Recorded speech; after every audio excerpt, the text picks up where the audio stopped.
अध्याय 6 दिल्ली सल्तनत स्थापना एवं सुदृढ़ीकरण 13वीं सदी ममलूक सुल्तान। पिछले अध्याय में ऐसे कुछ कारणों का उल्लेख किया गया है जिनके चलते तुर्कों ने पंजाब और मुल्तान की विजय के बाद गंगा की वादी में अपने पैर पसारे तथा बिहार और बंगाल के कुछ भागों को जीत लिया। उसके बाद लगभग 100 वर्षों तक दिल्ली सल्तनत, जैसा कि इन आक्रांताओं द्वारा शासित राज्यों को कहा जाता था, विदेशी आक्रमणों, तुर्क नेताओं के आपसी टकरावों, सत्ता से वंचित और अधीन राजपूत राजाओं और सरदारों द्वारा अपनी स्वतंत्रता को वापस पाने और हो सके तो तुर्कों को बाहर निकालने के प्रयासों से अपनी रक्षा करती रही। तुर्क शासक इन कठिनाइयों पर विजय पाने में सफल रहे और सदी के अंत तक इस स्थिति में पहुंच गए कि वे मालवा और गुजरात में अपने शासन का विस्तार कर सकें तथा दक्कन और दक्षिण भारत में प्रवेश कर सके। इस तरह उत्तर भारत में तुर्क शासन की स्थापना का प्रभाव 100 वर्षों के अंदर पूरे भारत में महसूस किया जाने लगा। तुर्क शासन की स्थापना के फलस्वरूप समाज, प्रशासन और सांस्कृतिक जीवन में दूरगामी परिवर्तन आए। शक्तिशाली राजतंत्र की स्थापना के लिए संघर्ष। मुइजुद्दीन यानी मोहम्मद गौरी की जगह 1206 में उसके तुर्क गुलाम कुतुबुद्दीन ऐबक ने ली, जिसने तराइन की जंग के बाद भारत में तुर्क सल्तनत के प्रसार में महत्वपूर्ण भूमिका निभाई थी। मुइजुद्दीन का एक और गुलाम यल्दूज गजनी ने तख्त पर बैठा। गजनी के सुल्तान के रूप में यल्दूज दिल्ली पर भी हुकूमत का दावा करता था, पर इसे ऐबक ने, जो लाहौर से शासन कर रहा था, स्वीकार नहीं किया और इसी समय से सल्तनत ने गजनी से अपना संबंध तोड़ लिया। यह एक प्रकार से अच्छा ही हुआ, क्योंकि इससे भारत मध्य एशिया की राजनीति में खींचे जाने से बचा रहा। इसके कारण दिल्ली सल्तनत ने भी बाहर के देशों पर निर्भर हुए बगैर अपनी स्वतंत्र कार्यशैली विकसित की। यहां मैंने एक शब्द का प्रयोग किया था, ममलूक सुल्तान। यहां पर ममलूक का अर्थ है, यह एक अरबी शब्द है, किसी की संपत्ति या अपनाया हुआ। इस शब्द का इस्तेमाल सैन्य सेवा करने वाले महत्वपूर्ण तुर्क गुलामों को घरेलू या आर्थिक उद्देश्यों के लिए प्रयुक्त साधारण गुलामों से भिन्न ठहराने के लिए किया जाता था। इल्तुतमिश 1210 से 36। ऐबक 1210 में चौगान यानी पोलो खेलते हुए घोड़े से गिरा और जख्मी होकर चल बसा।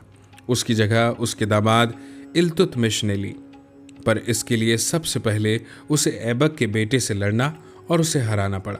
इस तरह वंश का सिद्धांत कि पुत्र पिता का उत्तराधिकारी होगा आरंभ में ही बेकार हो गया। इल्तुतमिश को उत्तर भारत में तुर्कों की विजय को वास्तव में सुदृढ़ बनाने वाला सुल्तान मानना चाहिए। उसके सत्तारोहण के समय अली मर्दान खान ने स्वयं को बंगाल और बिहार का राजा घोषित कर दिया।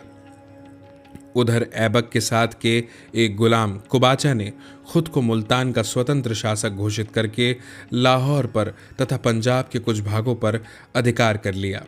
आरंभ में इल्तुतमिश के कुछ साथ के अधिकारी भी, जो दिल्ली के आसपास रह रहे थे, उसको सुल्तान मानने से हिचक रहे थे। राजपूतों को भी अपनी स्वतंत्रता जताने का अवसर मिल गया और उन्होंने कालिंजर, ग्वालियर तथा अजमेर और बयाना समेत पूरे पूर्वी राजस्थान से तुर्क शासन का जुवा उतार फेंका।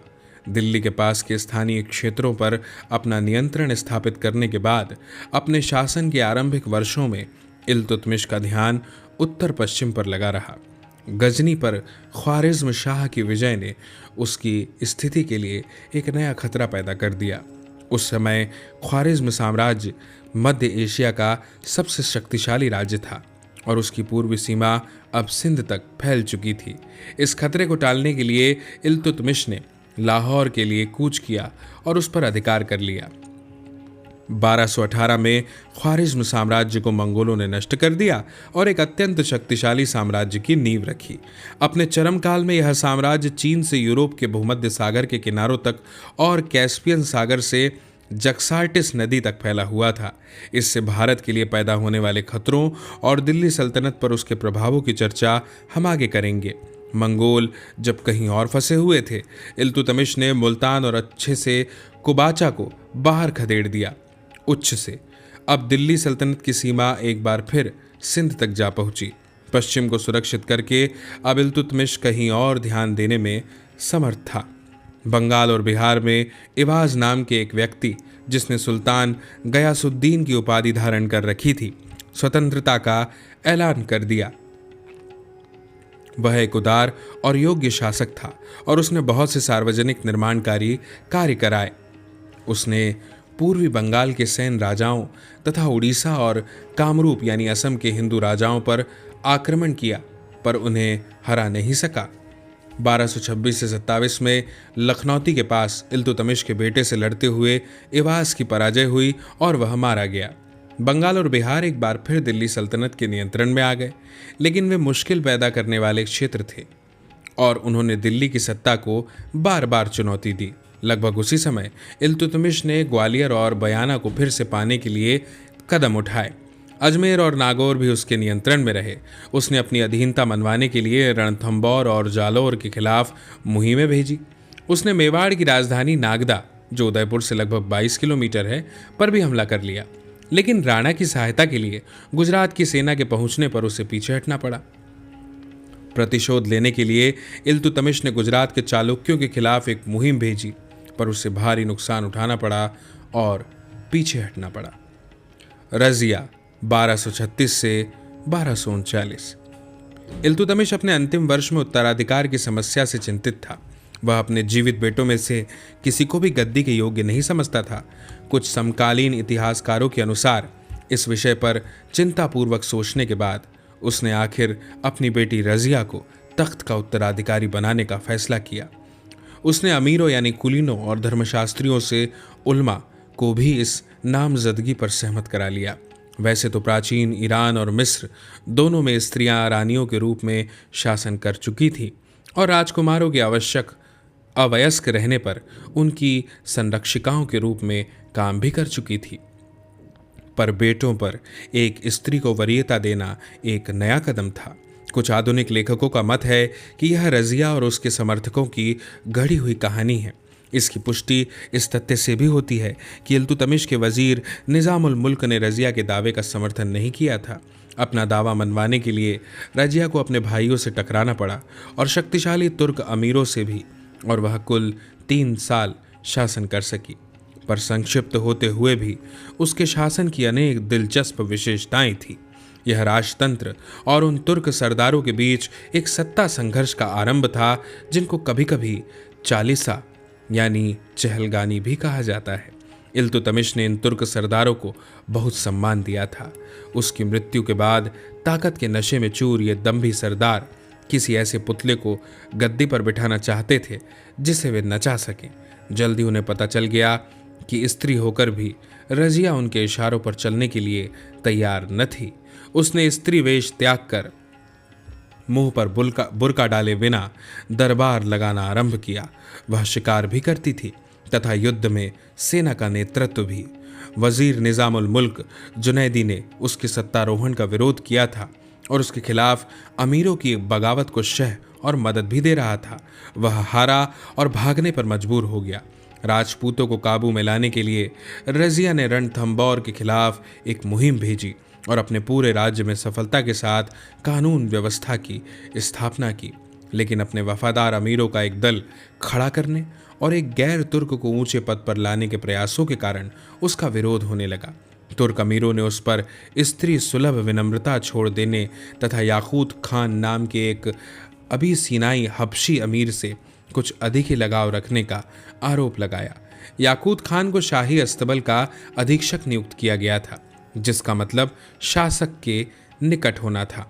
लेकिन समकालीन लेखकों ने रजिया को उससे निजी अंतरंगता का दोष नहीं दिया है। यह आरोप गलत है कि वह रजिया को घोड़ों पर बिठाता था, क्योंकि रजिया घोड़ों पर बैठकर नहीं, हाथी पर बैठकर जनता के सामने जाती थी। लाहौर और सरहिंद में विद्रोह उठ खड़े हुए।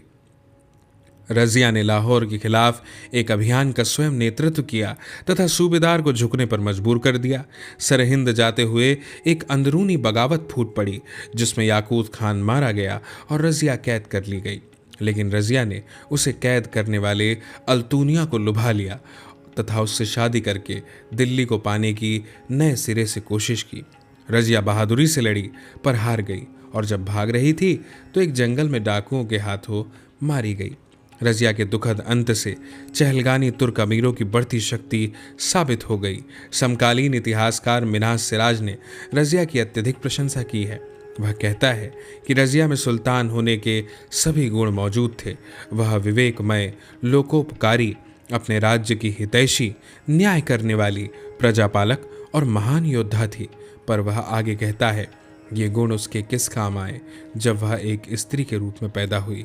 मिन्हाज के लिए ऐसा कहना ही उपयुक्त रहा होगा, बजाय तुर्क अमीरों को दोष देने के, जो जैसा कि हम देखेंगे उसके तथा उसके उत्तराधिकारियों के भी विनाश के प्रमुख कारण थे। बलबन का युग 1246 से 87। रजिया की मृत्यु और नायब के रूप में बलबन के शक्तिमान बनने के बीच का काल अमीरों और बादशाह के बीच निरंतर संघर्ष का काल था। अमीर स्वीकार करते थे कि इल्तुतमिश का कोई वंशज ही दिल्ली के तख्त पर बैठ सकता है, और वे यह भी चाहते थे कि सारी शक्ति और अधिकार उनके हाथों में रहे।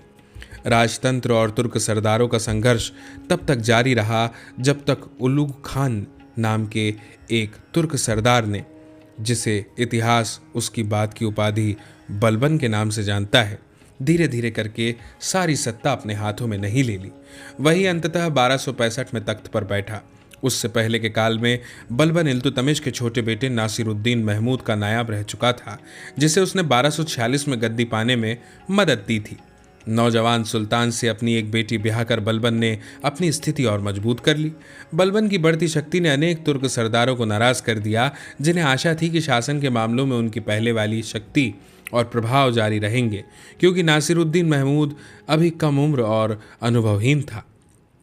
इसलिए उन्होंने एक षड्यंत्र रचा। 1253 और बलबन को उसके पद से हटवा दिया। बलबन की जगह इमादुद्दीन रेहान को लाया गया, जो एक भारतीय मुसलमान था। हालांकि तुर्क सरदार चाहते थे कि सारी शक्ति और सारी सत्ता तुर्क सरदारों के हाथों में रहे, पर फिर भी वे रेहान की नियुक्ति पर राजी हो गए, क्योंकि उनमें आपस में इस बारे में कोई सहमति नहीं थी कि उनमें से कौन बलबन की जगह लेगा। बलबन हट जाने के लिए तैयार तो हो गया, पर वह सावधानी से अपना एक दल बनाता रहा। अपनी बर्खास्तगी के 1.5 साल के अंदर वह अपने कुछ विरोधियों को अपनी ओर लाने में सफल रहा। बलबन ने अब सैन्य शक्ति परीक्षण की तैयारी की।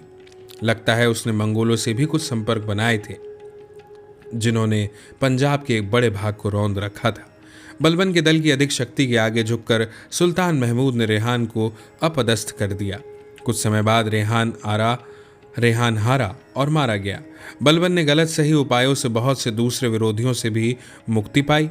फिर तो वह इतना आगे बढ़ा कि उसने शाही छत्र धारण कर लिया, लेकिन संभवतः तुर्क सरदारों की भावनाओं का ध्यान रखकर वह स्वयं गद्दी पर नहीं बैठा। 1265 में सुल्तान महमूद की मृत्यु हुई। कुछ इतिहासकारों का विचार है कि बलबन ने नौजवान सुल्तान को जहर दे दिया था और उसके बेटों का भी सफाया कर दिया था, ताकि उसके लिए तख्त का रास्ता साफ हो। बलबन के तरीके अक्सर निर्मम और अवांछनीय होते थे, पर इसमें संदेह नहीं कि उसके सत्तारोहण के साथ एक शक्तिशाली केंद्रीकृत शासन का युग आरंभ हुआ। बलबन ने राजतंत्र की प्रतिष्ठा और शक्ति को बराबर बढ़ाने का प्रयास किया, क्योंकि उसे विश्वास था कि सामने मौजूदा अंदरूनी और बाहरी खतरों से निपटने का अकेला यही रास्ता था। यह वह युग था जब सत्ता और शक्ति को राजकीय वर्ग में जन्मे व्यक्तियों का विशेष अधिकार माना जाता था, उनका जो किसी प्राचीन कुल के होने का दावा कर सके। इसलिए बलबन ने सत्ता पर अपने दावे को मजबूत करने के लिए यह ऐलान किया कि वह दंत कथाओं के मशहूर ईरानी बादशाह अफरासियाब का वंशज था। कुलीनों का खून होने का दावा साबित करने के लिए बलबन ने अपने को तुर्क कुलीनों के रक्षक के रूप में पेश किया। उसने महत्वपूर्ण सरकारी पदों पर उन लोगों को बिठाने से भी इनकार कर दिया जो किसी कुलीन वंश के नहीं थे। इसका मतलब शक्ति और सत्ता के सभी ऊंचे पदों से भारतीय मुसलमानों का लगभग पूरा सफाया होना था। इतिहासकार बर्नी के अनुसार उसने एक महत्वपूर्ण व्यापारी को बस इसलिए मिलने का समय नहीं दिया कि उसका जन्म उच्च कुल में नहीं हुआ था। बर्नी ने, जो स्वयं भी तुर्क कुलीनों का कट्टर समर्थक था, बलबन के मुंह से ये शब्द कहलवाए हैं, जब भी मैं किसी नीच कुल में जन्मे हेय व्यक्ति को देखता हूँ, मेरी आंखें जलने लगती हैं और गुस्से में उसे मारने के लिए हाथ तलवार पर जा पड़ता है। हमें नहीं पता कि क्या बलबन ने सचमुच ये शब्द कहे थे, पर ये शब्द नीचे कुल में जन्मे लोगों के प्रति तुर्क कुलीनों का रवैया स्पष्ट करते हैं। तुर्क कुलीनों के पक्ष में कार्य करने का दावा करके भी बलबन किसी के साथ सत्ता में भागीदारी करने के लिए तैयार नहीं था, अपने परिवार के सदस्यों तक के साथ नहीं। बलबन चहलगानी अर्थात तुर्कदास कुलीनों की ताकत को हमेशा के लिए तोड़ने तथा राजतंत्र की शक्ति और प्रतिष्ठा बढ़ाने के लिए कमर बांधे हुए था। इस उद्देश्य से वह अपने चचेरे भाई शेर खान को भी जहर देने से नहीं हिचका। साथ ही जनता का विश्वास जीतने के लिए वह घोर निष्पक्षता के साथ न्याय किया करता था। देश का बड़े से बड़ा व्यक्ति भी यदि अपनी सत्ता का दुरुपयोग करता तो उसे बख्शा नहीं जाता था। उदाहरण के लिए बदायूं के सूबेदार के पिता को तथा अवध के सूबेदार के पिता को भी अपने निजी दासों के साथ क्रूर व्यवहार करने पर मिसाली सजाएं दी गई। पूरी जानकारी से लैस रहने के लिए बलबन ने हर विभाग में जासूस नियुक्त किए। उसने एक शक्तिशाली केंद्रीकृत सेना का गठन भी किया। इसके दो मकसद थे, आंतरिक गड़बड़ियों से निपटना तथा मंगोलों को पीछे हटाना जो पंजाब में पैर जमाकर दिल्ली सल्तनत के लिए गंभीर खतरा बन चुके थे। इस उद्देश्य से उसने सैन्य विभाग दीवाने अर्ज का पुनर्गठन किया और उन सैनिकों और घुड़सवारों को पेंशन देकर विदा किया जो अब सेवा के योग्य न थे। उनमें से अनेक घुड़सवार तुर्क थे जो इल्तुतमिश के समय में भारत आए थे, इसलिए उन्होंने इस फैसले के खिलाफ शोर मचाया और बलबन को कुछ हद तक नरम होना पड़ा। दिल्ली के आसपास और दोआब में कानून और व्यवस्था की स्थिति बिगड़ चुकी थी। गंगा यमुना दोआब और अवध में सड़कों पर डाकू और लुटेरे घुमा करते थे। यहां तक कि पूर्वी क्षेत्रों से संपर्क रखना मुश्किल हो गया था। इस क्षेत्र में कुछ राजपूत जमींदारों ने किले बना लिए थे और सरकार की अवज्ञा करने लगे थे। दिल्ली के निकट रहने वाले मेवातियों की हिम्मत इतनी बढ़ चुकी थी कि वे शहर दिल्ली की सीमा तक लोगों को लूटने लगे थे। इन तत्वों से निपटने के लिए बलबन ने रक्त और तलवार की नीति अपनाई। लुटेरों को निर्ममता पूर्वक पकड़ पकड़ कर मारा गया। दिल्ली के इर्द गिर्द के जंगल काट डाले गए और वहां अनेक फौजी थाने कायम किए गए। दोआब और कटिहार, जो कि आज का रुहेलखंड है, में बलबन ने जंगलों की सफाई का आदेश दिया। बागी गांव नष्ट कर दिए गए तथा स्त्री पुरुष और बच्चे गुलाम बना लिए गए।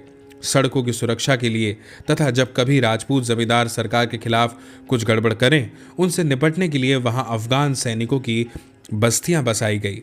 बलबन ने इन्हीं निर्मम उपायों से स्थिति को नियंत्रित किया। जनता पर सरकार की शक्ति की छाप छोड़ने और रोब डालने के लिए बलबन एक शानदार दरबार लगाता रहा। जब भी वह कहीं बाहर जाता, नंगी तलवारें लिए अंगरक्षकों के एक बड़े दल से घिरा हुआ चलता। उसने दरबार में हंसी मजाक बंद करा दिया और शराब पीना तक छोड़ दिया ताकि कोई भी उसे अगंभीर मुद्रा में न देखे। अमीर उसकी बराबरी नहीं कर सकते थे। इस पर जोर देने के लिए उसने सिजदा, झुककर सिर जमीन तक ले आना और पायबोस यानी बादशाह के पांव चूमना की रस्म को जरूरी बना दिया। ये और ऐसी ही दूसरी रस्मों को जिनको उसने अपनाया ईरानी मूल की थी और उन्हें गैर इस्लामी माना जाता था, लेकिन उस समय कोई अधिक आपत्ति नहीं की जा सकी क्योंकि मंगोलों की मार के चलते मध्य और पश्चिमी एशिया के अधिकांश मुस्लिम राज्य मिट चुके थे तथा बलबन और उसकी दिल्ली सल्तनत इस्लाम के लगभग अकेले रक्षक दिखाई देते थे। हालांकि बलबन के पास एक मजबूत सेना थी, पर उसने बंगाल की मुहिम छोड़ किसी लंबी मुहिम का नेतृत्व नहीं किया और न दिल्ली पर मंगोल हमले के डर से साम्राज्य का प्रसार किया, पर शिकार की लंबी चौड़ी मुहिमों की व्यवस्था करके वह अपनी सेना को अभ्यास कराता रहता था। बलबन की मृत्यु 1286 में हुई। वह निसंदेह दिल्ली सल्तनत और विशेषकर उसके शासन के स्वरूप एवं संस्थाओं के प्रमुख निर्माताओं में से एक था।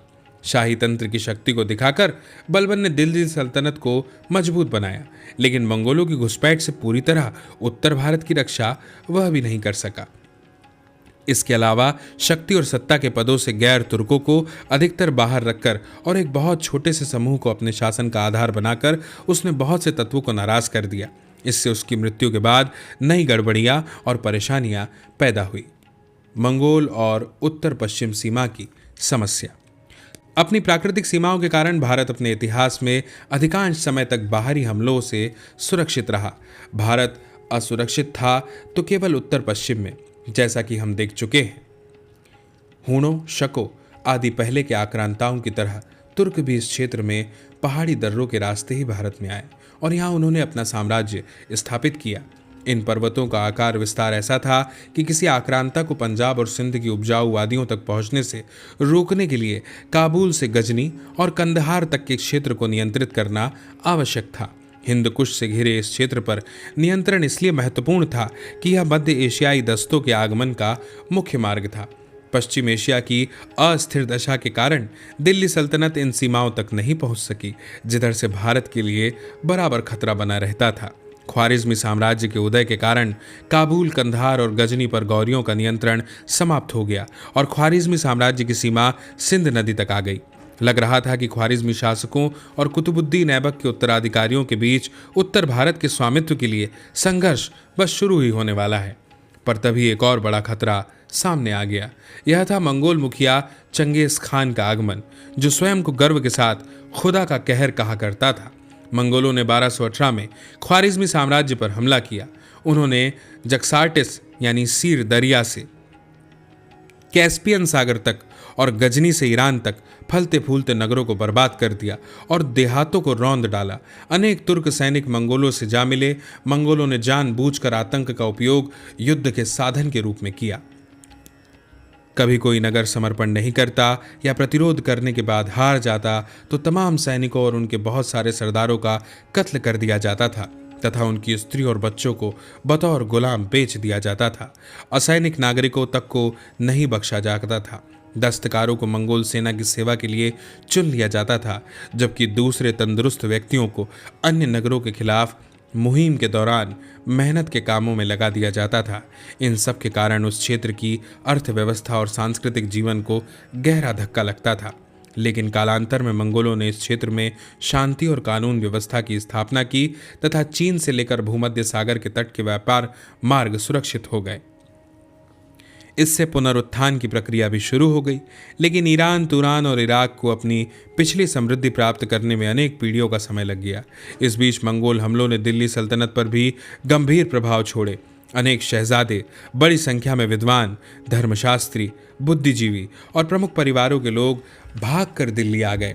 इस क्षेत्र में बचा अकेला मुस्लिम राज्य होने के नाते दिल्ली सल्तनत अब इस्लाम का केंद्र बन गई। इस तरह नए शासकों के विभिन्न भागों के बीच एकता के अकेले बंधन के रूप में इस्लाम पर जोर दिया जाने लगा।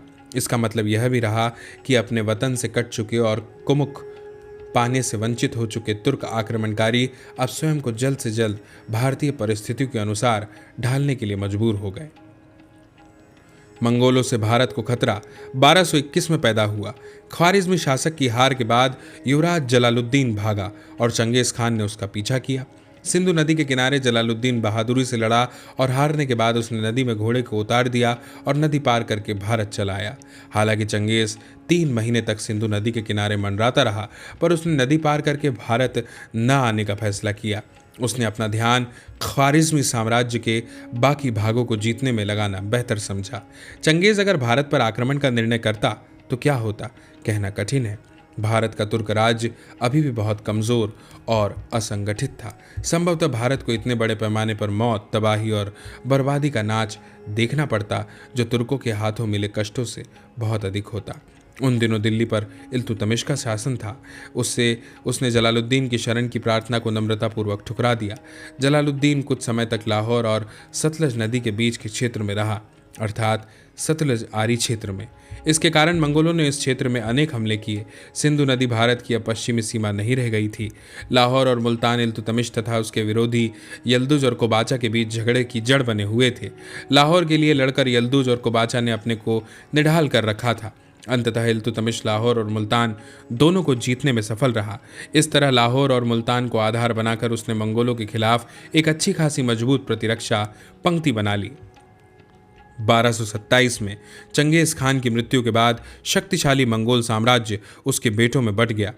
इस दौर में बातू खान के नेतृत्व में मंगोलों ने रूस को रौंद डाला। 1240 तक मंगोल सिंधु नदी पार करके भारत में कोई अतिक्रमण करने से कतराते रहे, पर सिंधु नदी अब तक कोई सीमा नहीं रही जब मंगोलों ने उसके पूर्व में स्थित सॉल्ट रेंज को अपने साम्राज्य में मिला लिया। इस काल में मंगोलों की सेनाएं मुख्यतः इराक और सीरिया में फंसी रही। इससे दिल्ली के सुल्तानों को भारत में एक केंद्रीकृत राज्य और शक्ति सेना का गठन करने का समय मिल गया। 1241 में हेरात, गौर, गजनी और तुखारिस्तान में मंगोल सेनाओं का कमांडर तायर बहादुर लाहौर के सामने था। दिल्ली से की गई कातर प्रार्थनाओं के बावजूद लाहौर के सूबेदारों को कोई मदद नहीं मिली, इसलिए लाहौर का सूबेदार नगर से भाग खड़ा हुआ। मंगोलों ने नगर को तहस नहस करके लगभग जनविहीन कर दिया। 1245 में मंगोलों ने मुल्तान पर हमला किया, पर बलबन के तेजी से आगे बढ़ने से ही स्थिति संभल सकी। बलबन जब इमाउद्दीन रेहान के नेतृत्व में संगठित अपने विरोधियों के पैदा किए हुए खतरे से निपटने में व्यस्त था, तब मंगोलों को लाहौर पर अधिकार करने का अवसर मिल गया। मुल्तान के सूबेदार शेर खान समेत कुछ तुर्क कुलीनों ने तो मंगोलों से अपनी किस्मत ही जोड़ ली। हालांकि बलबन ने जमकर मंगोलों का मुकाबला किया, पर दिल्ली सल्तनत की सीमा धीरे धीरे झेलम से पीछे हटकर व्यास तक जा पहुंची, जो तब रावी और सतलुज के बीच बहती थी। बलबन ने सुल्तान को वापस तो पा लिया, पर उस पर मंगोलों का भारी दबाव बना रहा। यही स्थिति थी जिसका सामना बलबन को सुल्तान के रूप में करना पड़ा। बलबन ने बल प्रयोग और कूटनीति दोनों की नीति अपनाई। उसने तबर हिंद, सुनाम और समाना के किलों की मरम्मत कराई और मंगोलों को व्यास नदी पार करने से रोकने के लिए एक भारी सेना लगा दी। कहते हैं कि उसने खासकर मंगोलों के खतरे का सामना करने के लिए एक बड़ी सेना बनाई और उसे विभिन्न छावनियों में रखा। वह स्वयं दिल्ली में रहा और सीमा पर अधिकाधिक चौकसी रखने के लिए दूर की मुहिमों पर नहीं गया। साथ ही उसने ईरान के मंगोल इलखान हलाकू और आसपास के शासकों के पास कूटनीतिक संदेश भी भेजे। हलाकू के दूत दिल्ली आए और बलबन ने बहुत इज्जत के साथ उनकी अगवानी की। बलबन चुपके चुपके पंजाब का एक बड़ा भाग मंगोलों के नियंत्रण में छोड़ने के लिए भी तैयार हो गया। मंगोलों ने भी अपनी तरफ से दिल्ली पर कोई आक्रमण नहीं किया, लेकिन सीमा रेखा अनिश्चित बनी रही और मंगोलों को काबू में रखने के लिए बलबन को लगभग हर साल उनके खिलाफ मुहिम चलानी पड़ती थी। उसने तबाह हो चुके लाहौर नगर को फिर से बसाया और 1270 में उसे दोबारा किलाबंद किया। वह मुल्तान छीनने में भी सफल रहा और उसका स्वतंत्र प्रभार अपने सबसे बड़े बेटे शहजादा महमूद को दे दिया। बलबन का युवराज शहजादा महमूद मुल्तान व्यास सीमा रेखा को सुरक्षित रखने के प्रयास में ही मंगोलों के खिलाफ एक सैनिक मुठभेड़ में मारा गया। हालांकि 1286 में बलबन की मृत्यु हो गई, पर उसके द्वारा की गई रणनीतिक और कूटनीतिक व्यवस्थाएं आगे भी दिल्ली सल्तनत के काम आती रही। 1292 में हलाकू के एक पोते अब्दुल्लाह ने 1.5 लाख घुड़सवारों के साथ दिल्ली की ओर कूच किया। बलबन की सीमा रेखा तबर हिंद, सुनाम आदि के पास जलालुद्दीन खलजी ने उसे रोक दिया। मंगोलों ने संधि की प्रार्थना की तथा 4000 मंगोल जो इस्लाम अपना चुके थे, भारतीय शासकों की सेवा स्वीकार करके दिल्ली के पास बस गए। पंजाब को पार करके दिल्ली पर आक्रमण करने का मंगोलों का प्रयास मध्य एशियाई राजनीति में परिवर्तन का परिणाम था। ईरान के मंगोल इलखान ने कुल मिलाकर दिल्ली के सुल्तानों के साथ दोस्ताना संबंध बनाए रखा था। पूरब में उनके प्रतियोगी चगताई मंगोल थे, जो ऑक्सस नदी पार के क्षेत्रों पर शासन कर रहे थे। ऑक्सस पार के शासक दावा खान ने ईरान के इल खान पर भारी पड़ने में असमर्थ होने के कारण भारत विजय का प्रयास किया। 1297 के बाद उसने दिल्ली की रक्षा कर रहे किलों पर एक के बाद एक आक्रमण किए। 1299 में उसके बेटे कुतुलुक ख्वाजा के नेतृत्व में 2 लाख मंगोलों की सेना दिल्ली विजय के लिए पहुंची। मंगोलों ने पड़ोसी क्षेत्रों से दिल्ली का संपर्क काट दिया और नगर की अनेक गलियों तक में घुस आए। यह पहला अवसर था जब दिल्ली पर अपना शासन स्थापित करने के लिए मंगोलों ने एक गंभीर अभियान चलाया। दिल्ली पर शासन कर रहे अलाउद्दीन खलजी ने दिल्ली के बाहर मंगोलों का मुकाबला करने का फैसला किया। अनेक झड़पों में भारतीय सेना ने अपना मोर्चा बनाए रखा। हालांकि उनमें से एक झड़प में मशहूर सेनानायक जफर खान मारा गया। कुछ समय बाद भरपूर जंग का जोखिम न लेकर मंगोल सेना पीछे हट गई। 1303 में 1,20,000 की सेना लेकर मंगोल फिर आए। अलाउद्दीन खलजी, जो चित्तौड़ के खिलाफ राजपुताना में एक मुहिम पर था, वापस भागा और दिल्ली के पास अपनी नई राजधानी सीरी में जमकर बैठ गया। दोनों सेनाएं 2 माह तक आमने सामने खेमा डाले पड़ी रही। इस काल में दिल्ली के नागरिकों को अनेक कष्ट उठाने पड़े। झड़पें रोज होती थी। अंत में बिना कुछ प्राप्त किए मंगोल फिर पीछे हट गए। दिल्ली पर हुए इन 2 हमलों ने दिखा दिया कि दिल्ली के सुल्तान मंगोलों का सामना कर सकते थे। यह एक ऐसी बात थी जो मध्य या पश्चिमी एशिया के शासक तब तक नहीं कर सकते थे। साथ ही यह दिल्ली के सुल्तानों के लिए एक कड़ी चेतावनी भी थी। अलाउद्दीन खिलजी ने अब तक एक बड़ी और कुशल सेना तैयार करने के लिए कदम उठाए और व्यास के पास के किलों की मरम्मत कराई। इस तरह उसने अगले साल आने वाले मंगोल आक्रमण को भारी नरसंहार के साथ विफल कर दिया। उसके अगले साल ऑक्सस पार का मंगोल शासक दावा खान मर गया और उसकी मृत्यु के बाद अफरा तफरी मच गई और गृहयुद्ध का दौर चल पड़ा। मंगोल अब दिल्ली के लिए खतरा नहीं रहे जब तक कि एक नए विजेता तैमूर मंगोलों को एकजुट नहीं किया। मंगोलों की अफरा तफरी का फायदा उठाकर दिल्ली के सुल्तानों ने लाहौर को फिर से जीत लिया और आगे चलकर अपनी सीमा को सिंधु नदी तक बढ़ा ले गए। इस तरह हम देखते हैं कि पूरी 13वीं सदी में दिल्ली सल्तनत को उत्तर पश्चिम से एक गंभीर खतरे का सामना करना पड़ा। हालांकि मंगोलों ने लगभग पूरे पंजाब और कश्मीर पर धीरे धीरे कब्जा कर लिया था तथा दिल्ली को भी खतरे में डाल दिया था, फिर भी तुर्क शासकों की दृढ़ता, शक्ति और कूटनीति के कारण यह खतरा टलता रहा और बाद में पंजाब भी वापस मिल गया। फिर भी मंगोलों ने दिल्ली सल्तनत के लिए जो गंभीर खतरे पैदा किए, उनका सल्तनत की आंतरिक समस्याओं पर गंभीर प्रभाव पड़ा। आंतरिक विद्रोह तथा विजित क्षेत्रों में स्थायित्व प्रदान करने के लिए संघर्ष। इल्बरी तुर्कों के, जिनको कभी कभी ममलूक या गुलाम सुल्तान कहते हैं, शासन के दौरान दिल्ली के सुल्तानों को शासक वर्ग के बीच व्याप्त अंदरूनी असंतोष और विदेशी आक्रमण का ही सामना नहीं करना पड़ा, बल्कि आंतरिक विद्रोहों से भी निपटना पड़ा। इनमें से कुछ विद्रोहों के नेता वे महत्वाकांक्षी मुस्लिम सरदार थे जो स्वतंत्र होना चाहते थे। दूसरों के नेता राजपूत राजा और जमींदार थे जो अपने क्षेत्र से तुर्क आक्रामकों को बाहर निकालना चाहते थे या तुर्क शासकों की कठिनाइयों का लाभ उठाकर अपने कमजोर पड़ोसियों के क्षेत्र दबोचकर अपने को शक्तिशाली बनाना चाहते थे। इस तरह ये राजा और जमींदार तुर्कों के खिलाफ ही नहीं, आपस में भी लड़ रहे थे। विभिन्न आंतरिक विद्रोहों के चरित्र और उद्देश्य अलग अलग थे, इसलिए सबको हिंदू प्रतिरोध की श्रेणी में रख देना सही नहीं है। भारत एक विशाल देश था और भौगोलिक कारणों से एक केंद्र से पूरे देश पर शासन करना कठिन था। प्रांतों के सूबेदारों को काफ़ी स्वायत्तता देनी पड़ी थी। इस बात ने और साथ में स्थानीय भावनाओं ने, जो हमेशा मजबूत होती थी, उन्हें दिल्ली के नियंत्रण को अस्वीकार करके स्वयं को स्वतंत्र घोषित करने के लिए प्रेरित किया। स्थानीय शासकों को दिल्ली सल्तनत के विरोधियों को जमा करने के लिए उन क्षेत्रीय भावनाओं का भरोसा रहता था जो 7वीं सदी और 12वीं सदी के बीच से और मजबूत हो चुकी थी। दिल्ली के सुल्तानों के खिलाफ सभी विद्रोहों की सूची यहाँ देने की आवश्यकता नहीं है। भारत का पूर्वी क्षेत्र, जिसमें बंगाल और बिहार शामिल थे, हमेशा दिल्ली का जुआ उतार फेंकने के लिए प्रयासरत रहे। पहले के अध्याय में कहा जा चुका है कि खलजी सरदार मोहम्मद बिन बख्तियार खलजी राजा लक्ष्मण सेन को लखनौती से निकालने में सफल रहा। कुछ समय बाद इवाज नाम का एक व्यक्ति गयासुद्दीन सुल्तान की उपाधि धारण करके वहां स्वतंत्र रूप से राज्य करने लगा।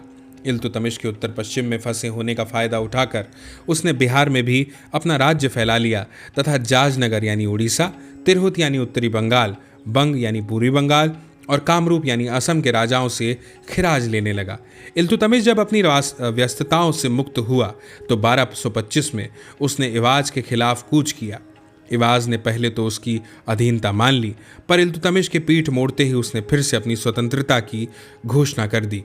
तब इल्तुतमिश के एक बेटे ने, जो अवध का सूबेदार था, इवाज को एक युद्ध में हराकर उसे मार डाला। लेकिन अफरा तफरी का दौर जारी ही रहा जब तक कि 1230 में इल्तुतमिश ने एक दूसरा अभियान नहीं चलाया। इल्तुतमिश की मृत्यु के बाद बंगाल के सूबेदार अपनी सुविधा के अनुसार कभी स्वतंत्रता का दावा करते रहे और कभी दिल्ली की अधीनता मानते रहे। इस काल में बिहार सामान्यतः लखनौती के अधीन रहा। स्वतंत्र शासकों की तरह व्यवहार करने वाले सूबेदारों ने बिहार और अवध के बीच के क्षेत्रों को अपने अधीन करने का प्रयास किया। हालांकि उन्हें कुछ अधिक सफलता नहीं मिली। उन्होंने राधा यानी दक्षिण बंगाल, उड़ीसा और कामरूप यानी असम में भी पांव फैलाने का प्रयास किया। इस टकराव में उड़ीसा और असम के शासक सीना ताने खड़े रहे। 1244 में उड़ीसा के राजा ने लखनौती के पास मुस्लिम सेनाओं को बुरी तरह हराया। उड़ीसा की राजधानी जाजनगर के खिलाफ मुस्लिम सेनाओं के बाद के प्रयास भी असफल रहे। इससे पता चलता है कि लखनौती के स्वतंत्र मुस्लिम शासक इतने शक्तिशाली नहीं थे कि पड़ोसी हिंदू क्षेत्रों को अपने अधीन ला पाते। बलबन के रूप में एक शक्तिशाली शासक के उदय होने के साथ दिल्ली सल्तनत बिहार और बंगाल पर फिर से अपना अधिकार जताने के लिए बेचैन हो उठी। दिल्ली के प्रति केवल औपचारिक निष्ठा अब काफी नहीं थी। तुगरिल ने बलबन की अधीनता स्वीकार कर ली थी, किंतु फिर अपनी आज़ादी का ऐलान कर दिया था। बलबन ने उसे 1280 में हराकर मार डाला। बलबन ने तुगरिल के परिवार वालों और अनुयायियों को भी कठोर दंड दिए। 3 साल चली यह मुहिम बलबन की दूर दराज की अकेली मुहिम थी, पर बंगाल पर दिल्ली का नियंत्रण लंबे समय तक नहीं चला। बलबन की मृत्यु के बाद उसके बेटे बुगरा खान ने, जिसे बंगाल का सूबेदार बनाया गया था, दिल्ली की गद्दी के लिए जान की बाजी लगाने की बजाय बंगाल पर स्वतंत्र रूप से शासन करना बेहतर समझा। इसलिए उसने स्वतंत्रता का दावा करके एक राजवंश की नींव डाली जो अगले 40 वर्षों तक बंगाल पर शासन करता रहा। इस तरह 13वीं सदी के एक बड़े भाग में बंगाल और बिहार दिल्ली के नियंत्रण से बाहर रहे। पंजाब का भी एक बड़ा भाग मंगोलों के अधीन हो चुका था। गंगा के दोआब तक में तुर्क शासन पूरी तरह सुरक्षित नहीं था। कटिहारिया राजपूत, जिनकी राजधानी गंगा के पार अहिछत्र में थी, अपने आप में एक बड़ी शक्ति थे। वे बदायूं जिले पर आए दिन हमले करते रहते थे। आखिरकार सुल्तान बनने के बाद बलबन स्वयं एक बड़ी सेना लेकर चला, जिसने बड़े पैमाने पर कत्लेआम और लूटमार किया। यह जिला लगभग पूरी तरह जनविहीन कर दिया गया। जंगल साफ कराए गए और सड़कें बनवाई गई। बर्नी ने लिखा है कि उस समय के बाद बरन, अमरोहा, संभल और कटिहार, आज का पश्चिम उत्तर प्रदेश, के इख्ते सुरक्षित हो गए और उन्हें उपद्रवों से हमेशा के लिए मुक्ति मिल गई। दिल्ली सल्तनत की दक्षिणी और पश्चिमी सीमाएं भी पूरी तरह सुरक्षित नहीं थीं। यहाँ 2 समस्याएं थीं। ऐबक के समय तुर्कों ने किलों की एक पूरी श्रृंखला पर कब्जा कर लिया था, जैसे तिजारा यानी अलवर, बयाना, ग्वालियर, कालिंजर आदि। उन्होंने रणथंभौर, नागौर, अजमेर तथा जालौर के पास नडोल तक पूर्वी राजस्थान के अनेक भागों को रौंद दिया था। इनमें से अधिकांश क्षेत्र कभी चौहान साम्राज्य के अंग थे और अभी भी चौहान परिवारों के शासन में थे। इस तरह उनके खिलाफ ऐबक की कार्रवाइयां चौहान साम्राज्य विरोधी अभियान का अंग थी। लेकिन बाद के दौर में मालवा और गुजरात में आगे बढ़ना तो दूर, तुर्कों के लिए पूर्वी राजस्थान में अपने क्षेत्रों की रक्षा करना, बल्कि दिल्ली और गंगा के दोआब की रक्षा करने वाली गढ़ियों पर अपना कब्जा बनाए रखना भी कठिन हो गया। उत्तर पश्चिम में इल्तुतमिश की व्यस्तताओं का लाभ उठाकर राजपूत राजाओं ने कालिंजर, ग्वालियर और बयाना फिर से जीत लिए थे। रणथंभौर और जालोर समेत दूसरे अनेक रजवाड़ों ने तुर्कों की अधिराजी को स्वीकार कर लिया। 1226 के बाद इल्तुतमिश ने इन क्षेत्रों पर फिर से नियंत्रण के लिए कार्रवाइयां आरंभ की। उसने पहले रणथंभौर को हराया और उसके राजा को तुर्क अधिराजी मानने पर मजबूर किया।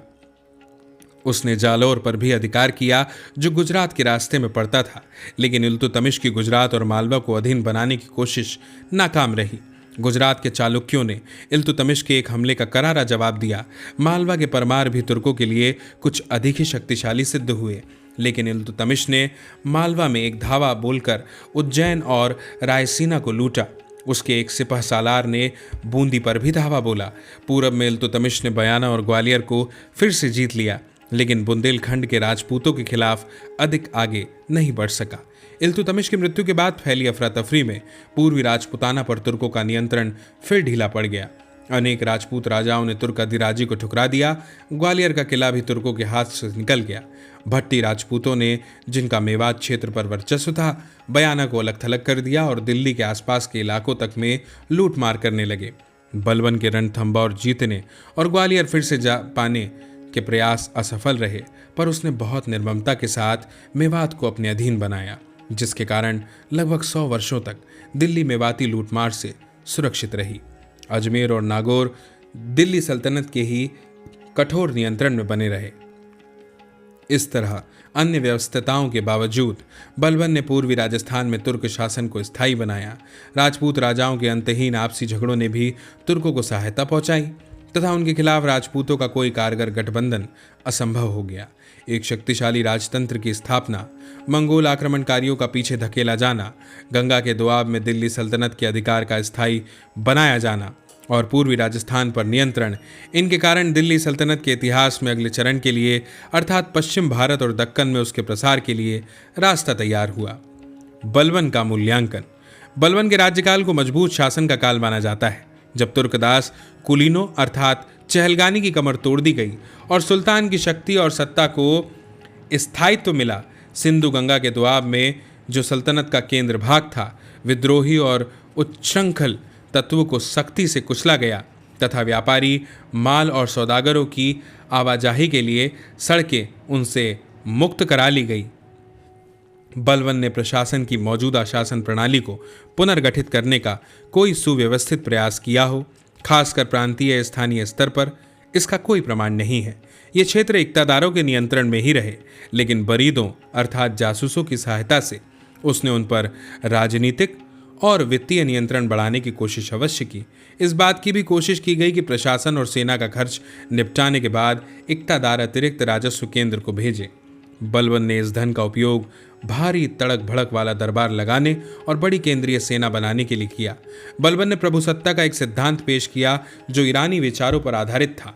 यह अधिराजी के भारतीय सिद्धांत से भी मेल खाता था, पर इसकी सहायता से वह कोई मजबूत राजवंश स्थापित नहीं कर सका और ना ही शक्तिशाली और महत्वाकांक्षी कुलीनों को सत्ता पर दावा करने से रोक सका। बलबन ने उच्च पदों पर तुर्कों के एकाधिकार को जारी रखने और उसे मजबूत बनाने की कोशिश की। इसमें उसे मध्य एशिया से वहां मंगोलों के हमलों के बाद आने वाले शासकों और उनके नातेदारों, यशस्वी लोगों और विद्वानों से सहायता मिली, लेकिन उसके नस्ली और कबीलाई विशेषाधिकारों को बढ़ावा देने तथा तुर्क कुलीनों के प्रभुत्व को जारी रखने के प्रयास स्वाभाविक तौर पर असफल हो गए। फिर भी बलबन की असफलताओं से अधिक महत्वपूर्ण उसकी उपलब्धियां हैं। उसने ऐसी नीति तैयार की जो मंगोल हमलों को झेलने में समर्थ रही। जब नस्लवाद और कबीलावाद की संकीर्ण सीमाएं टूटी तथा प्रशासन में विभिन्न वर्गों के लोगों की हिस्सेदारी बढ़ाने की नीति अपनाई गई तथा सक्षम और योग्य व्यक्तियों को आगे आने का अवसर दिया गया, उस वक्त भी बलबन की राजतंत्र को मजबूत करने की नीति काम आई। यही बाद में सल्तनत के विस्तार की भूमिका थी।